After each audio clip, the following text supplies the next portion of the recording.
ஓம்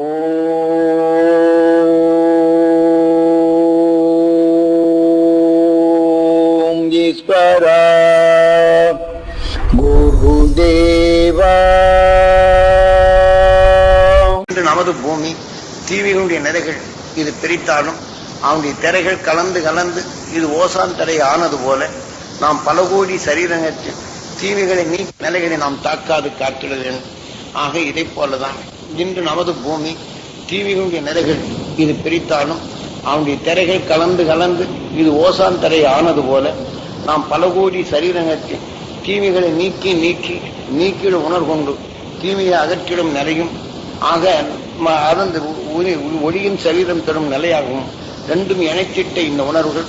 ஆக அந்த மகிழ்ச்சிகள் இதை பெற்றவர்கள் அந்த உணர்வின் தன்மை நமக்குள் செலுத்தினார் இது மனபலம் வருகின்றது. ஆக நினைவு நாட்கள் அங்கே செல்லுகின்றது. ஆக வாழ்க்கையில் இப்படி நாங்கள் போகும் பாதை தடைப்படுத்துகிறார் என்ற குறை உணர்வு நமக்குள் வராது. இதை பற்றற்றதாக மாற்றி அருஞானி உணர்வு நமக்குள் பற்றுடன் வளர்த்திடும் நிலையை அந்த ஓசான் திரை என்றும் மனபலம் என்று சொல்வது. ஆக நாம் எத்தகைய நிலையில் கொண்டால் இரவிலே தூங்கச் செல்லும் போதெல்லாம் இதை போன்று அந்த மகிழ்ச்சியினர் சக்தி பெற வேண்டும் என்று நாம் அதை சித்திர புத்திரன் கணக்கு அது கூட்ட வேண்டும். நினைவின் ஆற்றல் எதுக்குள் பதிவு செய்து கொள்கின்றமோ இந்த உணர்வின் எண்ணத்தை விண்ணை நோக்கி அது அதிகமாக பெருக்கல் வேண்டும். ஆக அதை பெருக்க பெருக்க அதை அதனின் கணக்கு கூடினால் நாம் அங்கே செல்லுகின்றோம். இதுதான் மனபலம் பெறும் மார்க்கம்.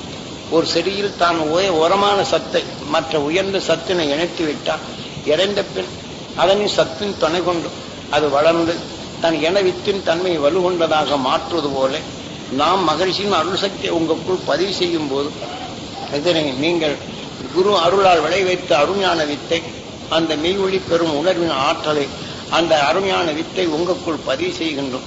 பதிவு செய்த உணர்வின் நிலை கொண்டு மீண்டும் அந்த சப்த ரிஷிகளின் அசக்தி பெற வேண்டும் என்று உரை இரவிலே தூங்கச் செல்லும் போதெல்லாம் இதை நாம் காலை எழுந்து இரவு வரையிலும் எத்தனையோ எண்ணங்களுடன் கலந்து கொள்கின்றோம். இது வாழ்க்கை.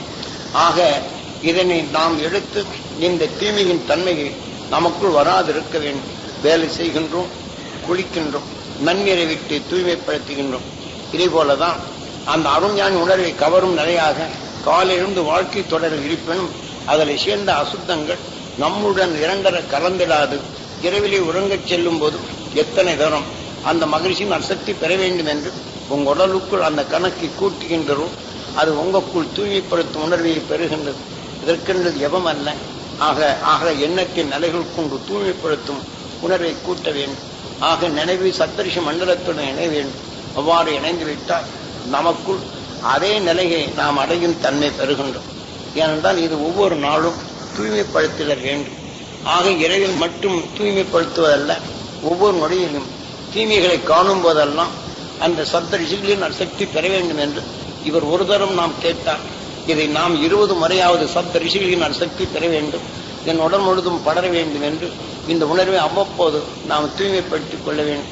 வேலை செய்யும் போது கையில் அழுக்கப்பட்டால் நாம் கழுவி விடுவது போல நாம் துணியில் படும்போது அந்த அழுக்களை துவைத்து விடுவது போன்று நாம் அந்த ஒவ்வொரு மகிழ்ச்சியின் அசக்தியின் உணர்வுகளை நம் உடலுக்குள் செல்லும் போது அந்த உணர்வுடன் கலந்திடாது அவ்வப்போது அந்த தூய்மைப்படுத்திக் கொள்ள வேண்டும்.